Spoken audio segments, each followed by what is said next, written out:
ఒకప్పుడు ప్రజాస్వామ్య నమ్మకం లేక ప్రజాస్వామ్యబద్దంగా వివరించకుండా తుపాకీ గుట్టం ద్వారానే రాజ్యాధికారం సాధించాలని చెప్పి ప్రజలను ఊచకూత కూర్చున్నటువంటి నక్సలైట్లు ఒకప్పుడు ఎన్నికలను బహిష్కరించేవాళ్ళు. అప్పుడు అధికారంలో పార్టీ గాని, పార్టీలు ప్రభుత్వాలు గాని, భారతీయ జనతా పార్టీ గాని, పోలీస్ అధికార యంత్రాంగం గాని దాన్ని వ్యతిరేకించేవాళ్ళం. ప్రజాస్వామ్యంలో పాల్గొనండి, ఎన్నికల్లో ఓట్లు వేయండి, మీ నిర్ణయాన్ని ప్రకటించండి, ప్రజాస్వామ్యం ద్వారా మాత్రమే అధికారం రావాలి, తుపాకీ కొట్టడం ద్వారా అధికారం రాలేమని చెప్పి అప్పుడు మేము అందరం మాట్లాడేవాళ్ళం, స్టేట్మెంట్ ఇచ్చేవాళ్ళం, అప్పీల్ చేసేవాళ్ళం. ఇప్పుడు దురదృష్టవశాత్తు ఈ తెలంగాణ రాష్ట్రంలో హైదరాబాద్ లోకల్ బాడీ ఎమ్మెల్సీకి జరుగుతున్న ఎన్నికల్లో బీఆర్ఎస్ పార్టీ, కాంగ్రెస్ పార్టీ ఈ రెండు పార్టీలు ఎన్నికలకు దూరంగా ఉండడం, ఓటింగ్ కు దూరంగా ఉండడం, ఇవాళ ప్రజాస్వామ్యానికి విరుద్ధం. వీళ్ళు నక్సలైట్ల వారసులుగా వివరిస్తున్నారు. వీళ్ళు అది కూడా గొప్ప చెప్పుకుంటారు. రాష్ట్రం నక్సలైట్ల వారసులు కూడా గొప్ప చెప్పుకునే దౌర్భాగ్య పరిస్థితి ఉన్నది తెలంగాణ రాష్ట్రంలో. ఎన్నికలను బహిష్కరించే వాళ్ళు, ఎన్నికలకు దూరం ఉండేవాళ్ళు ప్రజాస్వామ్యవాదాలు కాదు, వాళ్లకు ప్రజాస్వామ్యం నమ్మకం లేనట్టే. మాకు క్యాండిడేట్ లేని ఉంటారు. వీళ్ళకు ఎమ్మెల్సీ ఎన్నికల్లో క్యాండిడేట్ లేరు. వీళ్ళకు వీళ్ళు హైదరాబాద్ లోకల్ బాడీ ఎన్నికల్లో కూడా క్యాండిడేట్ లేరు. ఎమ్మెల్సీ ఎన్నికల్లో ఈ ఎమ్మెల్సీలు కూడా మరి క్యాండిడేట్ లేని పార్టీలు ఎందుకు ఇవాళ?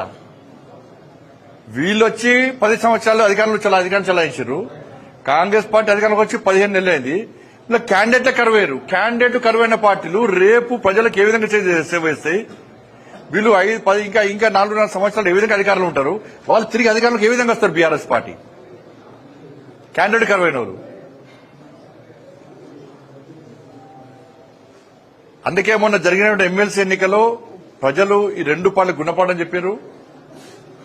ప్రజాస్వామ్యం మీద నమ్మే పార్టీ భారతీయ జనతా పార్టీ, ప్రజాస్వామ్యబద్దంగా వివరించే పార్టీ భారతీయ జనతా పార్టీ కాబట్టి ప్రజలు బీజేపీ కోటేసి గెలిపించారు. లోకల్ బాడీ ఇవాళ Hyderabad local body elections MLC ఎన్నికల్లో కూడా ఇలా గౌరవ కార్పొరేటర్లకు అప్పీల్ చేస్తున్న బీఆర్ఎస్ పార్టీ, కాంగ్రెస్ పార్టీ విప్పులు ఏం పనిచేయ. ఇంకా 6 నెలలే. మీరు మీ అధిష్టానాలు కాంగ్రెస్ పార్టీ గాని, బీఆర్ఎస్ పార్టీ గాని మీ అధిష్టానాల మాటలు నమ్మి మీరు ఎంఐఎంకు సపోర్ట్ చేసే ప్రయత్నం చేస్తే, ఓటింగ్ కు రాకుండా ఉండే ప్రయత్నం చేస్తే మీ డివిజన్లలో హిందువులు మాత్రం నెక్స్ట్ ఎన్నికల్లో మిమ్మల్ని ఓడగొట్టడం ఖాయం. మీ రాజకీయ భవిష్యత్తు మొత్తం సర్వనాశనం అవుతుంది. ఇంకా 6 నెలల కోసం మీరు చూస్తారా? నెక్స్ట్ భవిష్యత్తు చూస్తారా? మేమైతే వదిలిపెట్టాం. మేము ఎంఐఎం పార్టీని కూకటి వేలతో పెకిలించడానికే మేము ఉన్నాం. కానీ మీ కాంగ్రెస్ పార్టీ, బీఆర్ఎస్ పార్టీ అధినాయకత్వం అంతా కూడా ఈ భాగ్యనగరాన్ని ఎంఐఎం పార్టీకి ఇవ్వడానికి ప్రయత్నం చేస్తున్నది. ఎన్నికలను బహిష్కరించినా కూడా ఇండైరెక్ట్ గా ఎంఐఎం పార్టీ సపోర్ట్ చేసినట్టే.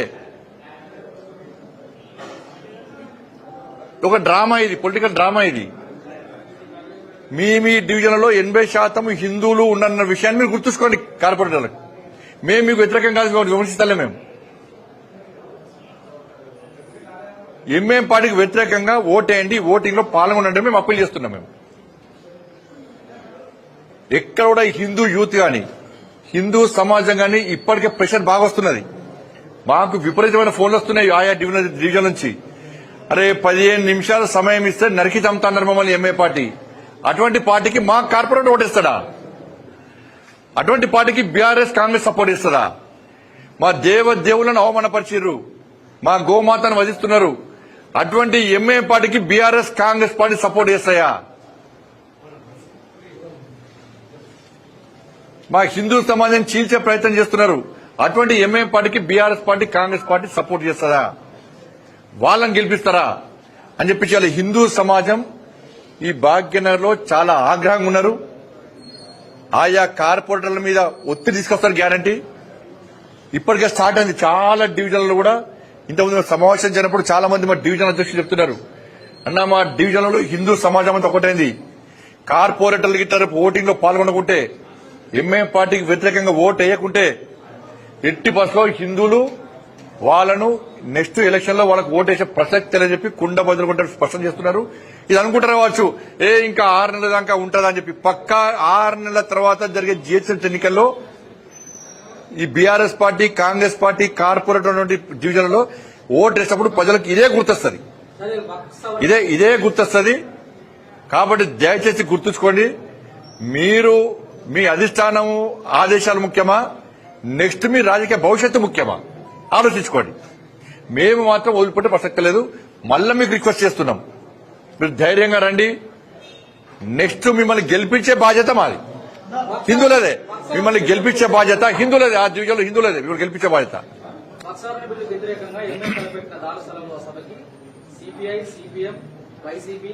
ఏడుంది ఏది సిపిఐ సిపిఎం ఎవరు చెప్పరా? అదే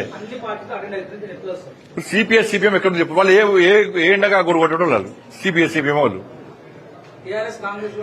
అది కాంగ్రెస్ స్పాన్సర్డ్ మీటింగ్. అది ఒకప్పుడు కాంగ్రెస్ పార్టీ ఇచ్చిన బిల్డింగ్ లో ఇవాళ కాంగ్రెస్ పార్టీ స్పాన్సర్ చేసేటువంటి మీటింగ్. అది నేను మొన్న చెప్పినా మళ్ళీ చెప్తున్నా, కర్త కర్మ క్రియ అంతా కూడా కాంగ్రెస్ పార్టీ. కాంగ్రెస్ పార్టీ సూచన మేరకే ఇవాళ తెలంగాణ రాష్ట్రంలో వక్ఫ్ సవరణ బిల్లుకు వ్యతిరేకంగా ఇవాళ కొన్ని ముస్లిం సంఘాలు ఎంఐఎం పార్టీ ఆధ్వర్యంలో వాళ్ళ ప్రోద్బలంతో ఇవాళ మీటింగ్ పెడుతున్నారు. దీంతో ఏం అయ్యేది కాదు. నేను ఇవాళ మీటింగ్ పెడుతున్నటువంటి ఆ ముస్లిం సమాజానికి సంబంధించిన నాయకులను ప్రశ్నిస్తున్నా. ఇన్ని రోజులు తెలంగాణ రాష్ట్రంలో దాదాపు 77,000 ఎకరాల స్థలం ఉంది. ప్రతి సంవత్సరము 1,000 కోట్ల రూపాయల ఆదాయం వస్తుంది దాని ద్వారా మీరు ఈ తెలంగాణ రాష్ట్రంలో ఏ పేద ముస్లింకైనా న్యాయం చేసిండ్రా? ఎవరినైనా పేద ముస్లింను ఆదుకునే ప్రయత్నం మీరు చేసిండ్రా? దానికి సమాధానం చెప్పాల్సిన బాధ్యత ఆ వేదికకు ఉన్నది. ఇవాళ ఇవాళ నరేంద్ర మోడీ గారి ప్రభుత్వం ఆ ముస్లిం పేదలకు సహాయం చేయాలి, వాళ్లకు న్యాయం జరగాలని చెప్పి ఒక మంచి ఆలోచనతో ఈ సవరణ తీసుకొచ్చింది. దీన్ని వ్యతిరేకిస్తే ముస్లిం సమాజంలో పేదలను వ్యతిరేకించినట్లే. అంటే పేదలు ఎక్కడ ఉండండి, పెద్దోళ్ళంతా ఓవైసీ లెక్క ఉండాలి, ఓవైసీ కుటుంబం లెక్క ఉండాలని చెప్పి అంటున్నారు. నేను మళ్ళీ చెప్తున్నా, కాంగ్రెస్ పార్టీకి ఇక్కడ నేను సవాల్ చేస్తున్నా, మీకు దమ్ము ధైర్యం ఉంటే తెలంగాణ రాష్ట్రంలో వక్ఫ్ ఆస్తులు ఎంత, ఎవరి ఆధీనంలో ఉన్నాయి, దాని ద్వారా ఎంత ఇన్కమ్ వస్తున్నది, వచ్చిన ఇన్కమ్ ఎంతమంది పేద ముస్లిం సహకరిస్తున్నది, లాభం చేస్తున్నది, శ్వేతపత్రం విడుదల చేయమని చెప్పండి. కాబట్టి దీని మీద చర్చ జరగకుండా ఇది బీజేపీ సవరణ తీసుకొచ్చింది, ఇదిగో మతం రంగులవి. త్రిపుల్ తలాక్ అప్పుడు గిట్నే చేశారు. త్రిపుల్ తలాక్ అప్పుడు గిట్నే దేశం మొత్తం గగ్గోలు పెట్టాలని ప్లాన్ చేశారు. కానీ ముస్లిం సమాజంలోని మహిళలు తిరగబడతానని భయపడే ఎంఐఎం లాంటి పార్టీ నాయకులు రోడ్డుకి ఎక్కలే, ఎక్కడ ఆందోళన చేయలే. ఇప్పుడు కూడా ఇవాళ ఈ ముస్లిం సంఘాలు, ముస్లిం సంస్థలు కొన్ని కూడవలుకొని ముస్లింల పేదలకు వ్యతిరేకంగా వివరిస్తే ముస్లింలో ఉన్న పేద వర్గం అంతా కూడా వీళ్ళని వ్యతిరేకిస్తుంది, రోడ్ల మీద తిరిగినదనే విషయాన్ని వీళ్ళు గుర్తుంచుకోవాలి. అరే మేము హిందువులు ఎందుకు భరించాలి? మేము చెప్తున్నాం, మేము అడుగుతున్నాం. ఇవాళ మొన్న కూడా చెప్పినా, ఇవాళ మీరు వక్ఫ్ ఆస్థానాన్ని ఇచ్చేస్తారా? ఎట్లా పుట్టరు దాన్ని? టైటిల్ చూడరు, ఏం చూడరు మీరు. ఇక మరి రాముడి గుడి కట్టడానికి మాత్రం రాముడు అక్కడనే పుట్టిండా, రాముడి పుట్టిన గ్యారెంటీ ఏంటి అని ప్రశ్నించినటువంటి ఈ సంఘాలు, ఈ కమ్యూనిస్టులు గాని, బీఆర్ఎస్ గాని, కాంగ్రెస్ గాని, మజ్లిస్ వాళ్ళు గాని, వాళ్ళు ఏం ఆధారం లేకుండా ఈ వక్ఫ్ ఆస్తి అంటే తీసుకుంటే ఒప్పుకుంటారు దానికి? అంటే ఒక జాతికి ఒక న్యాయం, ఒక జాతికి ఒక న్యాయం, ఇదే న్యాయం. కాబట్టి ఇది ఇలా మొత్తం కాంగ్రెస్ స్పాన్సర్డ్ మీటింగ్. అది ప్రజలందరూ తెలుసు. ఇలా ఎంఐఎం పార్టీ యొక్క ప్రాప్తి కోసము బీఆర్ఎస్, కాంగ్రెస్ పార్టీ తాపత్రయపడుతున్నాయి. ఇవాళ కేవలం 15% ఓట్ల కోసం మీకు కక్కుర్తి పడితే 85% ఉన్నటువంటి హిందువులు వ్యతిరేకిస్తారన్న విషయాన్ని గుర్తుంచుకొని గత జిహెచ్ఎంసీ ఎన్నికల్లో ఏం జరిగిందో అంతకంటే రెట్టింపు ఉత్సాహంతో ఇలా హిందువులు ఈ భాగ్యనగరాన్ని భారతీయ జనతా పార్టీకి అప్పచెప్పడానికి సిద్ధంగా ఉన్నారు.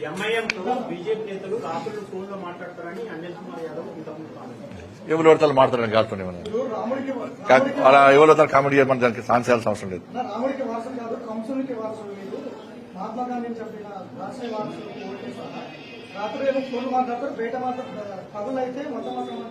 ఎవరు రాముని వారసులు, ఎవరు రామ మందిరం నిర్మించారు, ఎవరు రామభక్తులు, ఎవరు జై శ్రీరామ్ అంటారు అందరూ తెలుసు. ఎవరు రామాలయాన్ని వ్యతిరేకించరు, ఎవరు జై శ్రీరామ్ అంటే కడుపు నింపుతుందా అన్నోళ్ళు, ఎవరైతే హిందువుల నమ్ముతా అని హిందూ దేవతలను వ్యతిరేకించిన వాళ్ళకి సపోర్ట్ ఇస్తున్నారో వాళ్ళు నిజమైన రామభక్తులా, మే రామభక్తులమో తెలుసు. అందుకే దేశంలో ముచ్చట మూడోసారి అధికారం వచ్చిన రామభక్తులం కాబట్టి. మీరు కాదు రామ మందిరాన్ని కట్టించింది రాజీవ్ గాంధీ జీవిత సేవ హయాంలోనే రూపకల్పన జరిగింది. కరెక్ట్. కరసేవ కూడా వాళ్ళప్పుడే జరిగింది. వాళ్ళే ఇచ్చారు కరసేవ. వాళ్ళే పాల్గొన్నారు. కరసేవ ఇచ్చింది వాళ్ళే. వాళ్ళ పార్టీ కార్యకర్తలే బలిదానం అయిపోయారు, మాకు పార్టీ కార్యకర్తలు కాదు. వాళ్ళ ఏమన్నా ములాయం సింగ్ కాల్పులు జరిపి చంపిండి అందరినీ పాపం. వాళ్ళే బలిదానం చేశారు పాపం. అనడానికి నోరుంది అని చెప్పి పేరు మాడితే ఓకే. ధన్యవాదాలు అన్న.